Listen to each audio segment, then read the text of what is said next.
Chapter 6. There are rumors of an offensive. We go up to the front 2 days earlier than usual. On the way we pass a shelled schoolhouse. Stacked up against its longer side is a high double wall of yellow, unpolished, brand-new coffins. They still smell of resin and pine and the forest. There are at least 100. "That's a good preparation for the offensive," says Müller, astonished. "They're for us," growls Dietering. "Don't talk rot," says Cat to him angrily. "You be thankful if you get so much as a coffin," grins Tjaden. "They'll slip you a waterproof sheet for your old Aunt Sally of a carcass." The others jest too, unpleasant jests, but what else can a man do? The coffins are really for us. The organization surpasses itself in that kind of thing.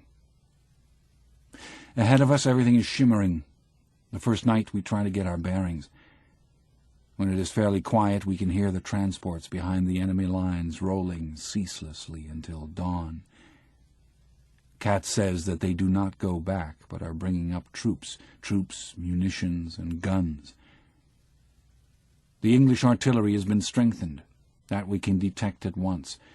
There are at least 4 more batteries of 9-inch guns to the right of the farm, and behind the poplars they have put in trench mortars. Besides these, they have brought up a number of those little French beasts with instantaneous fuses. We are now in low spirits. After we have been in the dugouts 2 hours, our own shells begin to fall in the trench. This is the 3rd time in 4 weeks. If it were simply a mistake in aim, no one would say anything, but the truth is that the barrels are worn out. The shots are often so uncertain that they land within our own lines. Tonight 2 of our men were wounded by them.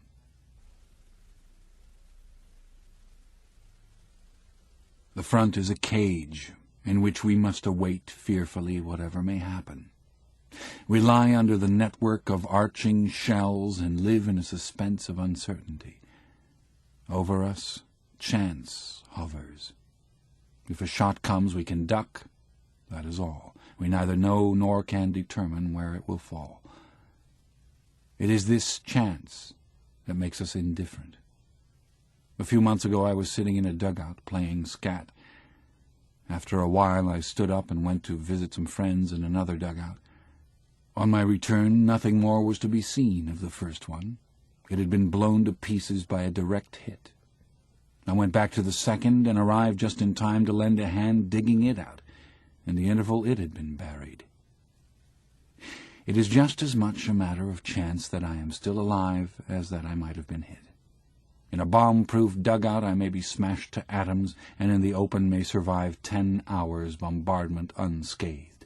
No soldier outlives 1,000 chances. But every soldier believes in chance and trusts his luck.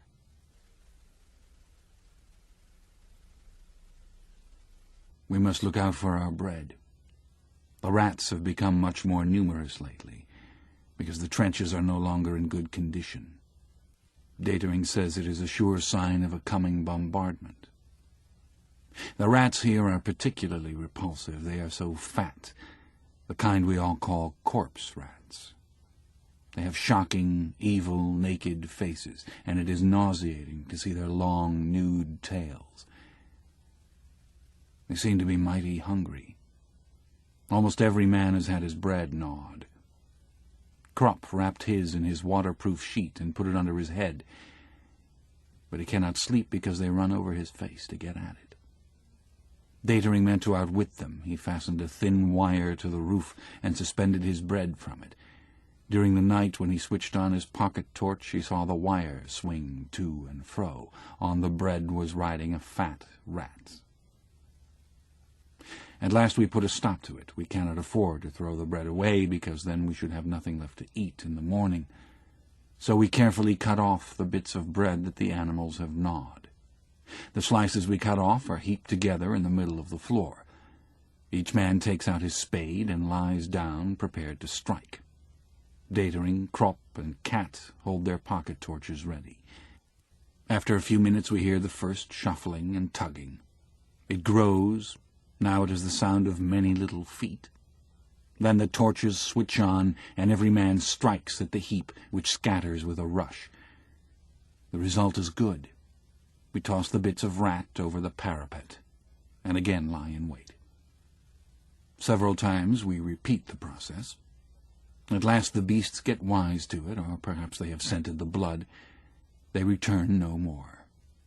Nevertheless, before morning, the remainder of the bread on the floor has been carried off. In the adjoining sector they attacked 2 large cats and a dog, bit them to death and devoured them. Next day there was an issue of Edamer cheese. Each man gets almost a quarter of a cheese. In one way that is all to the good, for Edamer is tasty. But in another way it is vile, because the fat red balls have long been a sign of a bad time coming. Our forebodings increase as rum is served out. We drink it, of course, but are not greatly comforted. During the day we loaf about and make war on the rats. Ammunition and hand grenades become more plentiful. We overhaul the bayonets, that is to say the ones that have a saw on the blunt edge. If the fellows over there catch a man with one of those, he's killed at sight. In the next sector some of our men were found whose noses were cut off, and their eyes poked out with their own saw bayonets. Their mouths and noses were stuffed with sawdust so that they suffocated. Some of the recruits have bayonets of this sort. We take them away and give them the ordinary kind. But the bayonet has practically lost its importance. It is usually the fashion now to charge with bombs and spades only. The sharpened spade is a more handy and many-sided weapon. Not only can it be used for jabbing a man under the chin, but it is much better for striking with because of its greater weight, and if one hits between the neck and shoulder, it easily cleaves as far down as the chest. The bayonet frequently jams on the thrust, and then a man has to kick hard on the other fellow's belly to pull it out again, and in the interval he may easily get one himself. And what's more, the blade often gets broken off. At night they send over gas. We expect the attack to follow, and lie with our masks on, ready to tear them off as soon as the first shadow appears. Dawn approaches without anything happening.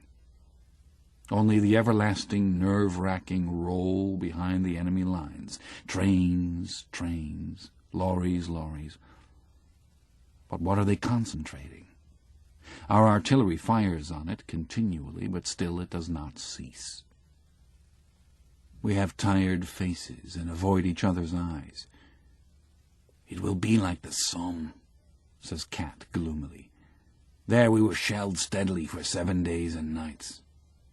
Cat has lost all his fun since we've been here, which is bad, for Cat is an old front hog and can smell what is coming. Only Tjaden seems pleased with the good rations and the rum. He thinks we might even go back to rest without anything happening at all. It almost looks like it. Day after day passes. At night I squat in the listening post. Above me the rockets and parachute lights shoot up and float down again. I am cautious and tense. My heart thumps. My eyes turn again and again to the luminous dial of my watch. The hands will not budge. Sleep hangs on my eyelids. I work my toes in my boots in order to keep awake. Nothing happens till I am relieved. Only the everlasting rolling over there. Gradually we grow calmer and play scat and poker continually. Perhaps we will be lucky.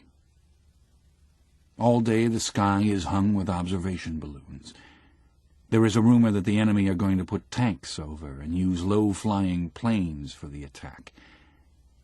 But that interests us less than what we hear of the new flamethrowers. We wake up in the middle of the night. The earth booms. Heavy fire is falling on us. We crouch into corners. We distinguish shells of every caliber. Each man lays hold of his things and looks again every minute to reassure himself that they are still there. The dugout heaves. The night roars and flashes. We look at each other in the momentary flashes of light, and with pale faces and pressed lips shake our heads. Every man is aware of the heavy shells tearing down the parapet, rooting up the embankment, and demolishing the upper layers of concrete. When a shell lands in the trench, we note how the hollow, furious blast is like a blow from the paw of a raging beast of prey. Already by morning a few of the recruits are green and vomiting. They are too inexperienced. Slowly the grey light trickles into the post and pales the flashes of the shells. Morning has come. The explosion of mines mingles with the gunfire. That is the most dementing convulsion of all. The whole region where they go up becomes one grave. The reliefs go out. The observers stagger in, covered with dirt and trembling. One lies down in silence in the corner and eats. The other, an older man of the new draft, sobs.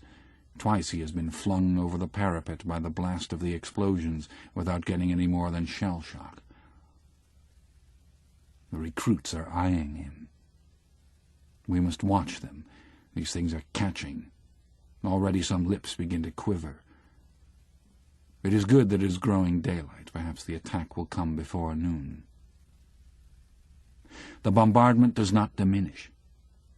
It is falling in the rear, too. As far as one can see, spout fountains of mud and iron. A wide belt is being raked. The attack does not come, but the bombardment continues. We are gradually benumbed. Hardly a man speaks. We cannot make ourselves understood. Our trench is almost gone. At many places it is only 18 inches high. It is broken by holes and craters and mountains of earth. A shell lands square in front of our post. At once it is dark. We are buried and must dig ourselves out. After an hour the entrance is clear again, and we are calmer because we have had something to do. Our company commander scrambles in and reports that 2 dugouts are gone. The recruits calm themselves when they see him. He says that an attempt will be made to bring up food this evening. That sounds reassuring. No one had thought of it except Tjaden. Now the outside world seems to draw a little nearer. If food can be brought up, think the recruits, then it can't really be so bad. We do not disabuse them. We know that food is as important as ammunition, and only for that reason must be brought up. But it miscarries. A second party goes out, and it also turns back. Finally Cat tries, and even he reappears without accomplishing anything. No one gets through. Not even a fly is small enough to get through such a barrage. We pull in our belts tighter, and chew every mouthful 3 times as long. Still the food does not last out. We're damnably hungry. I take out a scrap of bread, eat the white, and put the crust back in my knapsack. From time to time I nibble at it.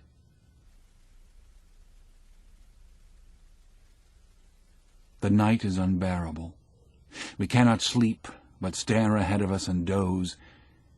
Tjaden regrets that we wasted the gnawed pieces of bread on the rats. We would gladly have them again to eat now. We are short of water, too, but not seriously yet. Towards morning, while it is still dark, there is some excitement. Through the entrance rushes in a swarm of fleeing rats that try to storm the walls. Torches light up the confusion. Everyone yells and curses and slaughters.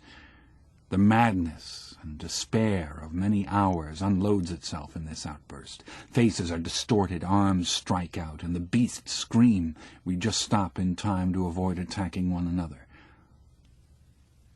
The onslaught has exhausted us. We lie down to wait again. It is a marvel that our post has had no casualties so far. It is one of the less deep dugouts. A corporal creeps in. He has a loaf of bread with him. 3 people have had the luck to get through during the night and bring some provisions. They say the bombardment extends undiminished as far as the artillery lines. It is a mystery where the enemy gets all his shells. We wait and wait. By midday, what I expected happens. One of the recruits has a fit. I've been watching him for a long time, grinding his teeth and opening and shutting his fists. These hunted, protruding eyes, we know them too well. During the last few hours he has had merely the appearance of calm. He had collapsed like a rotten tree. Now he stands up, stealthily creeps across the floor, hesitates a moment, and then glides towards the door. I intercept him and say, "Where are you going?" "I'll be back in a minute," says he, and tries to push past me. "Wait a bit. The shelling will stop soon." He listens for a moment, and his eyes become clear. Then again he has the glowering eyes of a mad dog. He is silent. He shoves me aside. "1 minute, lad," I say. Cat notices. Just as the recruit shakes me off, Cat jumps in, and we hold him. Then he begins to rave. "Leave me alone! Let me go out! I will go out!"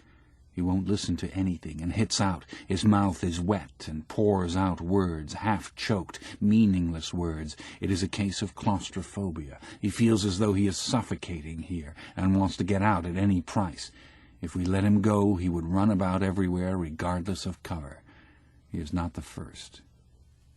Though he raves and his eyes roll, it can't be helped. We have to give him a hiding to bring him to his senses. We do it quickly and mercilessly, and at last he sits down quietly. The others have turned pale. Let's hope it deters them. This bombardment is too much for the poor devils. They have been sent straight from a recruiting depot into a barrage that is enough to turn an old soldier's hair gray. After this affair, the sticky, close atmosphere works more than ever on our nerves. We sit as if in our graves, waiting only to be closed in. Suddenly it howls and flashes terrifically. The dugout cracks in all its joints under a direct hit. Fortunately, only a light one that the concrete blocks are able to withstand. It rings metallically, the walls reel, rifles, helmets, earth, mud, and dust fly everywhere. Sulphur fumes pour in. If we were in one of those light dugouts that they've been building lately, instead of this deeper one, none of us would be alive. But the effect is bad enough even so. The recruit starts to rave again, and 2 others follow suit. One jumps up and rushes out. We have trouble with the other 2. I start after one who escapes and wonder whether to shoot him in the leg. Then it shrieks again. I fling myself down, and when I stand up, the wall of the trench is plastered with smoking splinters, lumps of flesh, and bits of uniform. I scramble back. The first recruit seems actually to have gone insane. He butts his head against the wall like a goat. We must try tonight to take him to the rear. Meanwhile, we bind him, but in such a way that in case of attack he can be released at once. Cat suggests a game of scat. It is easier when a man has something to do. But it is no use. We listen for every explosion that comes close, miscount the tricks, and fail to follow suit. We have to give it up. We sit as though in a boiler that is being belaboured from without on all sides. Night again. We are deadened by the strain, a deadly tension that scrapes along one's spine like a gapped knife. Our legs refuse to move, our hands tremble, our bodies are a thin skin stretched painfully over repressed madness, over an almost irresistible bursting roar. We have neither flesh nor muscles any longer. We dare not look at one another for fear of some miscalculable thing, so we shut our teeth. It will end. It will end. Perhaps we will come through. Suddenly the nearer explosions cease. The shelling continues, but it has lifted and falls behind us. Our trench is free. We seize the hand grenades, pitch them out in front of the dugout, and jump after them. The bombardment has stopped, and a heavy barrage now falls behind us. The attack has come. No one would believe that in this howling waste there could still be men, but steel helmets now appear on all sides out of the trench, and 50 yards from us a machine gun is already in position and barking. The wire entanglements are torn to pieces, yet they offer some obstacle. We see the storm troops coming. Our artillery opens fire. Machine guns rattle, rifles crack. The charge works its way across. Haya and Krop begin with the hand grenades. They throw as fast as they can. Others pass them, the handles with the strings already pulled. Haya throws 75 yards, Krop 60. It has been measured. The distance is important. The enemy, as they run, cannot do much before they are within 40 yards. We recognize the smooth, distorted faces, the helmets. They are French. They have already suffered heavily when they reach the remnants of the barbed wire entanglements. A whole line has gone down before our machine guns. Then we have a lot of stoppages, and they come nearer. I see one of them, his face upturned, fall into a wire cradle. His body collapses. His hands remain suspended as though he were praying. Then his body drops clean away, and only his hands with the stumps of his arms shot off now hang in the wire.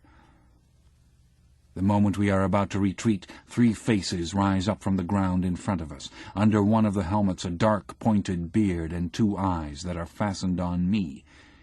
I raise my hand, but I cannot throw into those strange eyes. For one mad moment the whole slaughter whirls like a circus around me, and these 2 eyes alone are motionless. Then the head rises up, a hand, a movement, and my hand grenade flies through the air and into him. We make for the rear, pull wire cradles into the trench, and leave bombs behind us with the strings pulled, which ensures us a fiery retreat. The machine guns are already firing from the next position. We have become wild beasts. We do not fight, we defend ourselves against annihilation. It is not against men that we fling our bombs. What do we know of men in this moment, when death is hunting us down? Now, for the first time in 3 days, we can see his face. Now, for the first time in 3 days, we can oppose him. We feel a mad anger. No longer do we lie helpless, waiting on the scaffold. We can destroy and kill to save ourselves and to be revenged. We crouch behind every corner, behind every barrier of barbed wire, and hurl heaps of explosives at the feet of the advancing enemy before we run. The blast of the hand grenades impinges powerfully on our arms and legs. Crouching like cats, we run on, overwhelmed by this wave that bears us along, that fills us with ferocity, turns us into thugs, into murderers, into God only knows what devils. This wave that multiplies our strength with fear and madness and greed of life, seeking and fighting for nothing but our deliverance. If your own father came over with them, you would not hesitate to fling a bomb at him. The forward trenches have been abandoned. Are they still trenches? They are blown to pieces, annihilated. There are only broken bits of trenches, holes linked by cracks, nests of craters, that is all. But the enemy's casualties increase. They did not count on so much resistance. It is nearly noon. The sun blazes hotly. The sweat stings in our eyes. We wipe it off on our sleeves, and often blood with it. At last we reach a trench that is in a somewhat better condition. It is manned and ready for the counterattack. It receives us. Our guns open in full blast and cut off the enemy attack. The lines behind us stop. They can advance no farther. The attack is crushed by our artillery. We watch. The fire lifts 100 yards, and we break forward. Beside me, a lance corporal has his head torn off. He runs a few steps more, while the blood spouts from his neck like a fountain. It does not come quite to hand fighting. They are driven back. We arrive once again at our shattered trench and pass on beyond it. Oh, this turning back again. We reach the shelter of the reserves and yearn to creep in and disappear, but instead we must turn round and plunge again into the horror. If we were not automata at that moment, we would continue lying there, exhausted and without will. But we are swept forward again, powerless, madly savage and raging. We will kill, for they are still our mortal enemies. Their rifles and bombs are aimed against us, and if we don't destroy them, they will destroy us. The brown earth, the torn, blasted earth, with a greasy shine under the sun's rays. The earth is the background of this restless, gloomy world of automatons. Our gasping is the scratching of a quill. Our lips are dry. Our heads are debauched with stupor. Thus we stagger forward, and into our pierced and shattered souls bores the torturing image of the brown earth with the greasy sun, and the convulsed and dead soldiers who lie there, it can't be helped, who cry and clutch at our legs as we spring away over them. We have lost all feeling for one another. We can hardly control ourselves when our glance lights on the form of some other man. We are insensible, dead men who, through some trick, some dreadful magic, are still able to run and to kill. A young Frenchman lags behind. He is overtaken. He puts up his hands. In one he still holds his revolver. Does he mean to shoot or to give himself? A blow from a spade cleaves through his face. A second sees it and tries to run farther. A bayonet jabs into his back. He leaps in the air, his arms thrown wide, his mouth wide open, yelling. He staggers. In his back the bayonet quivers. A third throws away his rifle, cowers down with his hands before his eyes. He is left behind with a few other prisoners to carry off the wounded. Suddenly in the pursuit we reach the enemy line. We are so close on the heels of our retreating enemies that we reach it almost at the same time as they. In this way we suffer few casualties. A machine gun barks but is silenced with a bomb. Nevertheless, the couple of seconds has sufficed to give us 5 stomach wounds. With the butt of his rifle, Cat smashes to pulp the face of one of the unwounded machine gunners. We bayonet the others before they have time to get out their bombs. Then thirstily we drink the water they have for cooling the gun. Everywhere wire cutters are snapping, planks are thrown across the entanglements. We jump through the narrow entrances into the trenches. Haya strikes his spade into the neck of a gigantic Frenchman and throws the first hand grenade. We duck behind a breastwork for a few seconds. Then the straight bit of trench ahead of us is empty. The next throw whizzes obliquely over the corner and clears a passage.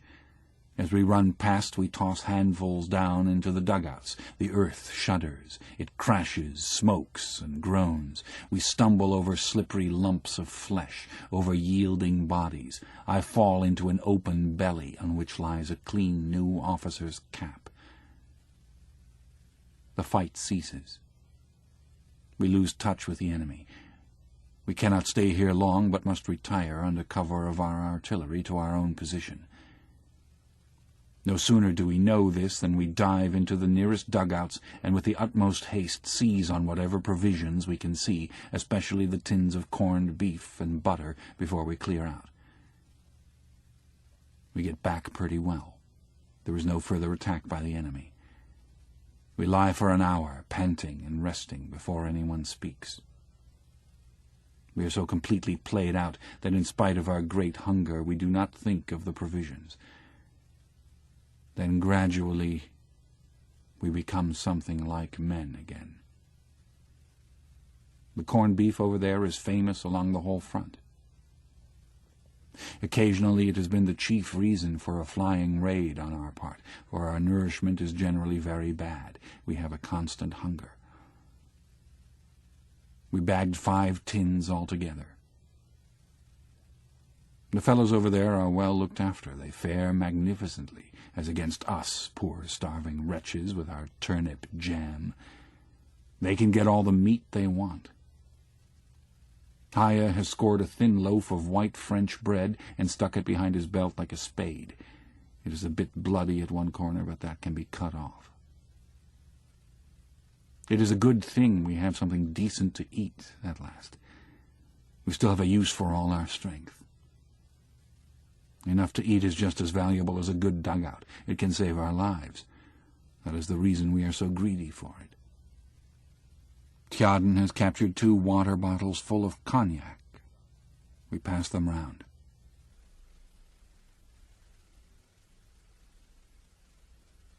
The evening benediction begins. Night comes. Out of the craters rise the mists. It looks as though the holes were full of ghostly secrets. The white vapour creeps painfully round before it ventures to steal away over the edge. Then long streaks stretch from crater to crater. It is chilly. I am on sentry and stare into the darkness. My strength is exhausted as always after an attack, and so it is hard for me to be alone with my thoughts. They are not properly thoughts. They are memories which in my weakness haunt me and strangely move me. The parachute lights soar upwards, and I see a picture, a summer evening.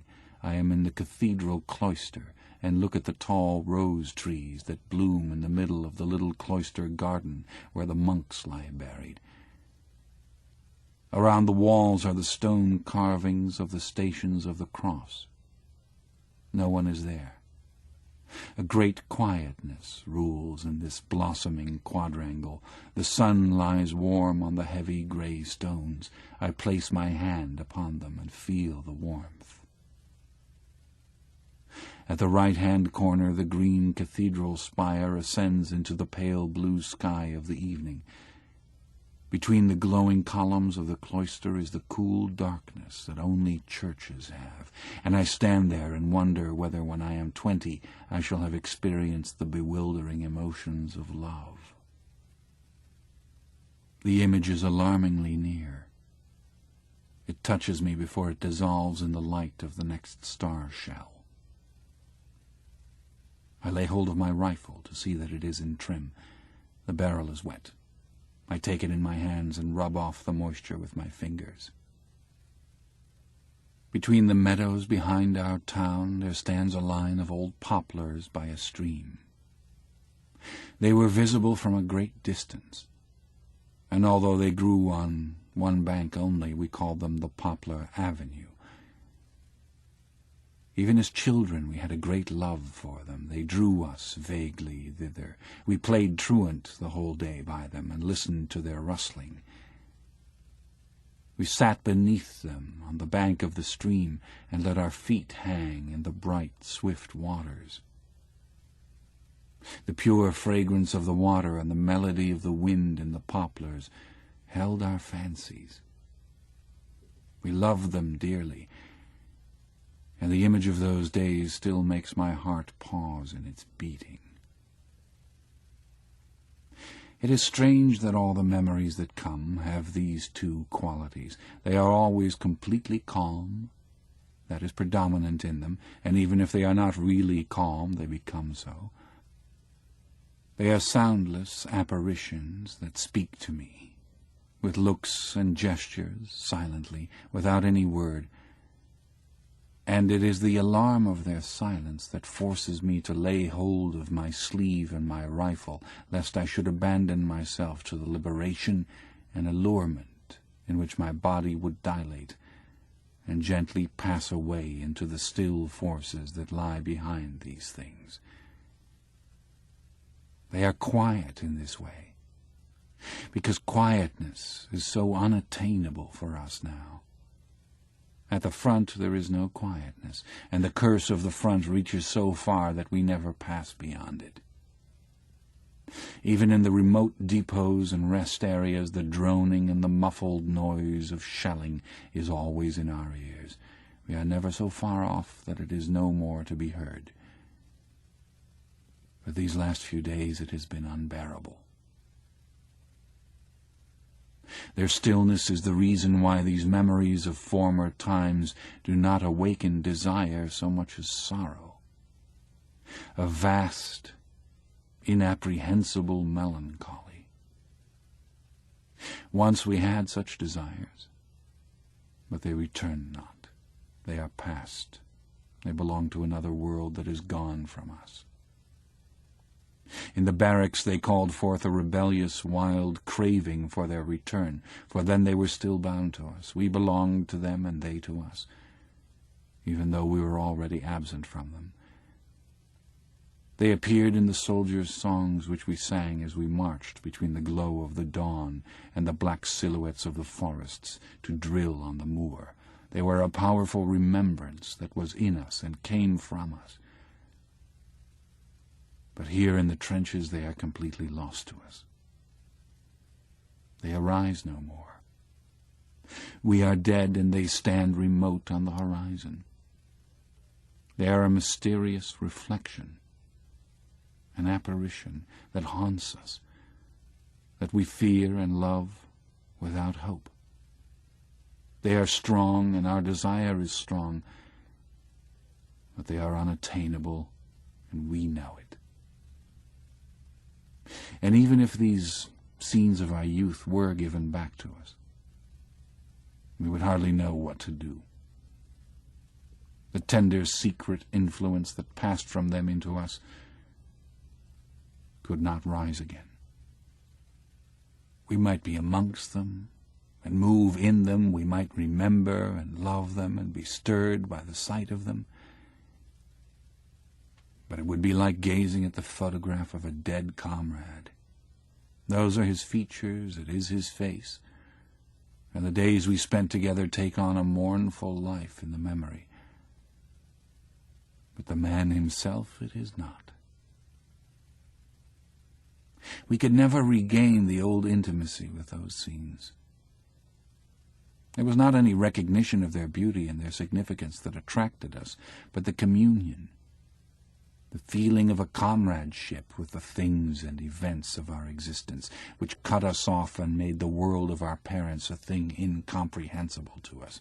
For then we surrendered ourselves to events and were lost in them, and the least little thing was enough to carry us down the stream of eternity. Perhaps it was only the privilege of our youth, but as yet we recognized no limits and saw nowhere an end. We had that thrill of expectation in the blood which united us with the course of our days. Today we would pass through the scenes of our youth like travelers. We are burnt up by hard facts. Like tradesmen we understand distinctions, and like butchers, necessities. We are no longer untroubled. We are indifferent. We might exist there, but should we really live there? We are forlorn like children and experienced like old men. We are crude and sorrowful and superficial. I believe we are lost. My hands grow cold and my flesh creeps, and yet the night is warm. Only the mist is cold, this mysterious mist that trails over the dead and sucks from them their last creeping life. By morning they will be pale and green, and their blood congealed and black. Still the parachute rockets shoot up and cast their pitiless light over the stony landscape, which is full of craters and frozen lights like a moon. The blood beneath my skin brings fear and restlessness into my thoughts. They become feeble and tremble. They want warmth and life. They cannot persist without solace, without illusion. They are disordered before the naked picture of despair. I hear the rattle of the mess tins and immediately feel a strong desire for warm food. It would do me good and comfort me. Painfully I force myself to wait until I am relieved. Then I go into the dugout and find a mug of barley. It is cooked in fat and tastes good. I eat it. Slowly. I remain quiet, though the others are in a better mood, for the shelling has died down. The days go by, and the incredible hours follow one another as a matter of course. Attacks alternate with counterattacks, and slowly the dead pile up in the field of craters between the trenches. We are able to bring in most of the wounded that do not lie too far off, but many have long to wait, and we listen to them dying. For one of them we search 2 days in vain. He must be lying on his belly and unable to turn over. Otherwise it is hard to understand why we cannot find him, for it is only when a man has his mouth close to the ground that it is impossible to gauge the direction of his cry. He must have been badly hit. One of those nasty wounds, neither so severe that they exhaust the body at once and a man dreams on in a half-swoon, nor so light that a man endures the pain in the hope of becoming well again. Cat thinks he has either a broken pelvis or a shot through the spine. His chest cannot have been injured, otherwise he would not have such strength to cry out. And if it were any other kind of wound, it would be possible to see him moving. He grows gradually hoarser. The voice is so strangely pitched that it seems to be everywhere. The first night some of our fellows go out 3 times to look for him, but when they think they have located him and crawl across, the next time they hear the voice it seems to come from somewhere else altogether. We search in vain until dawn. We scrutinize the field all day with glasses, but discover nothing. On the second day the calls are fainter. That will be because his lips and mouth have become dry. Our company commander has promised next turn of leave with 3 days extra to anyone who finds him. This is a powerful inducement, but we would do all that is possible without that, for his cry is terrible. Cat and Crop even go out in the afternoon, and Albert gets the lobe of his ear shot off in consequence. It is to no purpose. I come back without him. It is easy to understand what he cries. At first he called only for help. The second night he must have had some delirium. He talked with his wife and his children. We often detected the name Elise. Today he merely weeps. By evening the voice dwindles to a croaking, but it persists still through the whole night.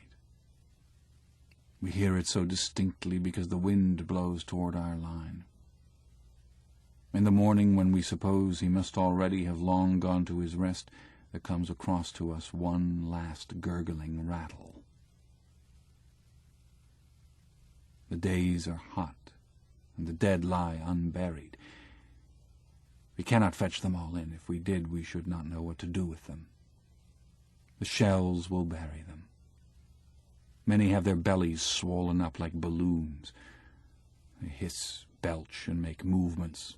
The gases in them make noises. The sky is blue and without clouds. In the evening it grows sultry, and the heat rises from the earth. When the wind blows toward us, it brings the smell of blood, which is very heavy and sweet. This deathly exhalation from the shell holes seems to be a mixture of chloroform and putrefaction, and fills us with nausea and retching. The nights become quiet, and the hunt for copper driving bands and the silken parachutes of the French star shells begins. Why the driving bands are so desirable, no one knows exactly. The collectors merely assert that they are valuable. Some have collected so many that they will stoop under the weight of them when we go back. But Haya at least gives a reason. He intends to give them to his girl to supplement her garters. At this the Frisians explode with mirth. They slap their knees. By Jove, though, he's a wit, Haya is. He's got brains. Tjaden, especially, can hardly contain himself. He takes the largest of the rings in his hand and every now and then puts his legs through it to show how much slack there is. Haya, man, she must have legs like legs. His thoughts mount somewhat higher. And behind, too, she must have, like an elephant. He cannot get over it. I wish I could play hot hand with her once. My hat, Haya beams, proud that his girl should receive so much appreciation. She's a nice bit, he says with self-satisfaction. The parachutes are turned to more practical uses. According to the size of the bust, 3 or perhaps 4 will make a blouse. Krop and I use them as handkerchiefs. The others send them home. If the women could see at what risk these bits of rag are often obtained, they would be horrified. Cat surprises Tjaden, endeavoring with perfect equanimity to knock the driving band off a dud. If anyone else had tried it, the thing would have exploded. But Tjaden always has his luck with him. One morning 2 butterflies play in front of our trench. They are brimstone butterflies with red spots on their yellow wings. What can they be looking for here? There is not a plant nor a flower for miles. They settle on the teeth of a skull. The birds, too, are just as carefree. They have long since accustomed themselves to the war. Every morning larks ascend from no man's land. A year ago we watched them nesting. The young ones grew up, too. We have a spell from the rats in the trench. They are in no man's land, we know what for. They grow fat. When we see one, we have a crack at it. At night we hear again the rolling behind the enemy lines. All day we have only the normal shelling, so that we are able to repair the trenches.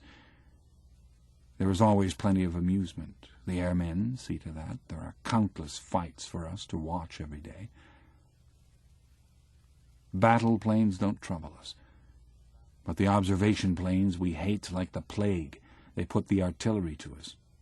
A few minutes after they appear, shrapnel and high explosives begin to drop on us. We lose 11 men in one day that way, and 5 of them stretcher-bearers. 2 are smashed so that Tjaden remarks you could scrape them off the wall of the trench with a spoon and bury them in a mess tin. Another has the lower part of his body and his legs torn off. Dead, his chest leans against the side of the trench. His face is lemon yellow. In his beard still burns a cigarette. It glows until it dies out on his lips. We put the dead in a large shell hole. So far there are 3 layers, one on top of the other.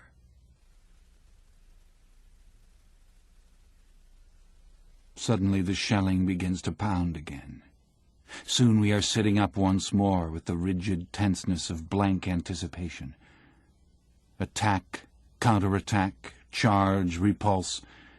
These are words, but what things they signify. We have lost a good many men, mostly recruits. Reinforcements have again been sent up to our sector. They are one of the new regiments, composed almost entirely of young fellows just called up.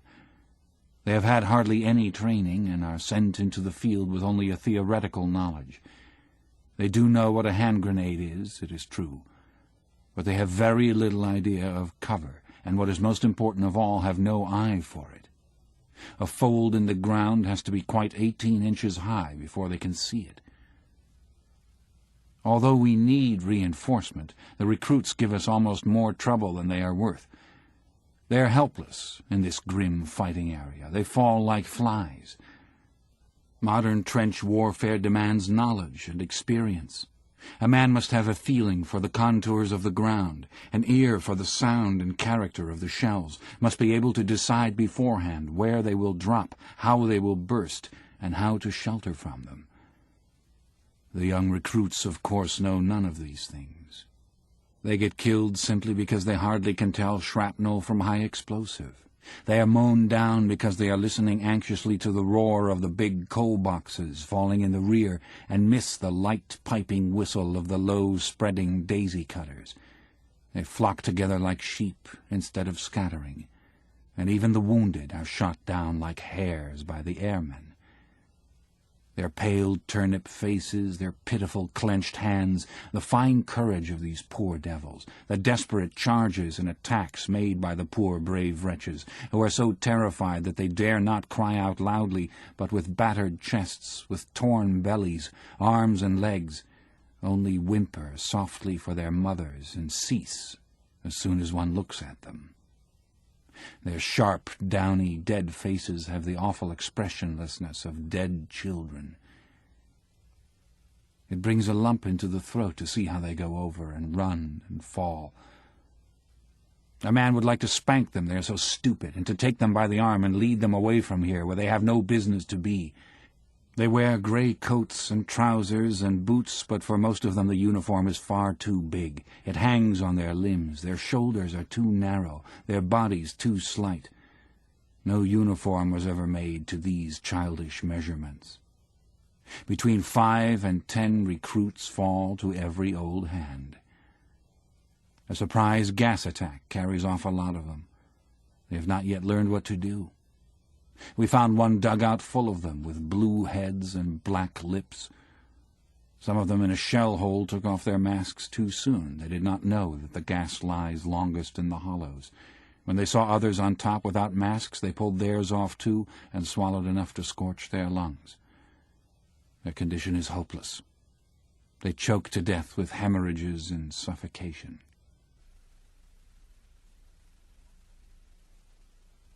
In one part of the trench I suddenly run into Himmelstoss. We dive into the same dugout. Breathless, we are all lying one beside the other, waiting for the charge. When we run out again, although I am very excited, I suddenly think, where's Himmelstoss? Quickly I jump back into the dugout and find him with a small scratch lying in a corner, pretending to be wounded. His face looks sullen. He is in a panic. He is new to it too. But it makes me mad that the young recruit should be out there and he here. "Get out!" I spit. He does not stir. His lips quiver. His mustache twitches. "Out!" I repeat. He draws up his legs, crouches back against the wall, and shows his teeth like a cur.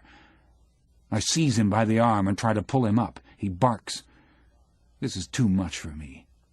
I grab him by the neck and shake him like a sack. His head jerks from side to side. "You lump, will you get out? You hound, you skunk! Sneak out of it, would you?" His eye becomes glassy. I knock his head against the wall. "You cow!" I kick him in the ribs. "You swine!" I push him toward the door and shove him out head first.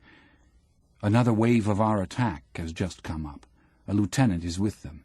He sees us and yells, "Forward, forward, join in, follow!" And the word of command does what all my banging could not. Himmelstoss hears the order, looks round him as if awakened, and follows on.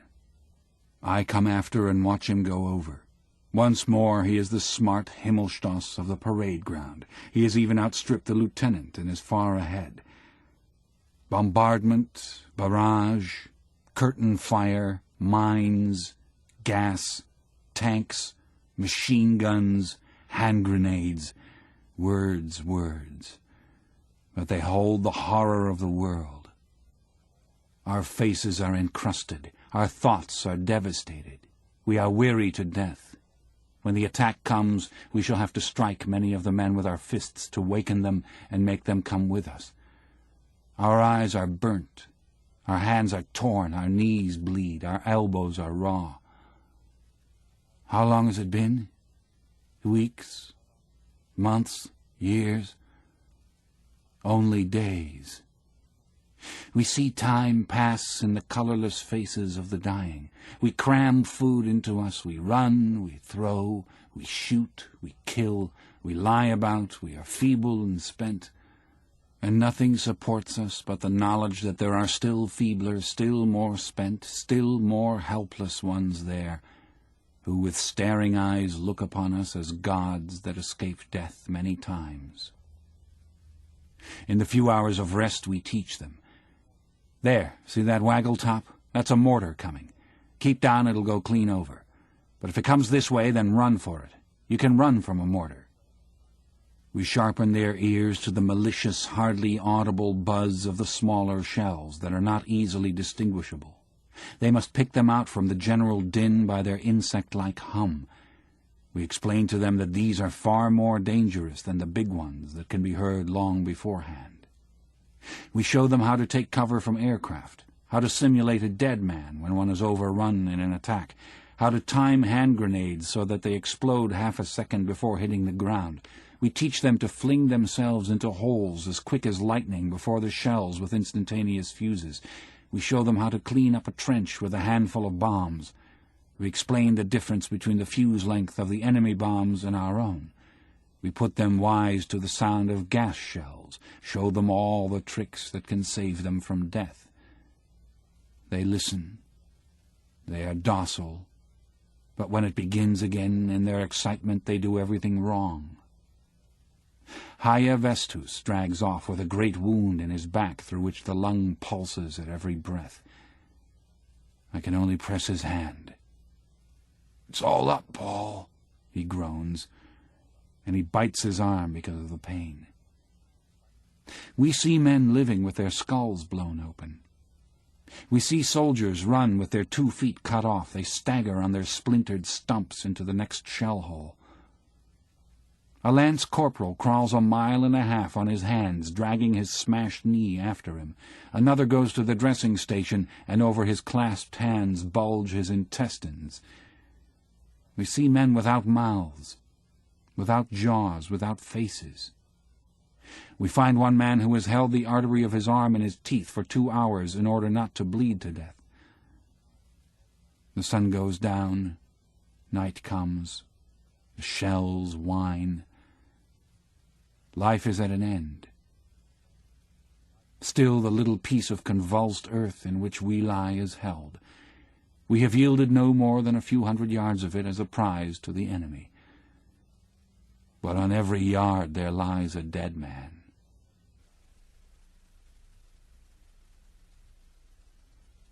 We have just been relieved. The wheels roll beneath us. We stand dully, and when the call, "Mind wire," comes, we bend our knees. It was summer when we came up. The trees were still green. Now it is autumn, and the night is grey and wet. The lorries stop.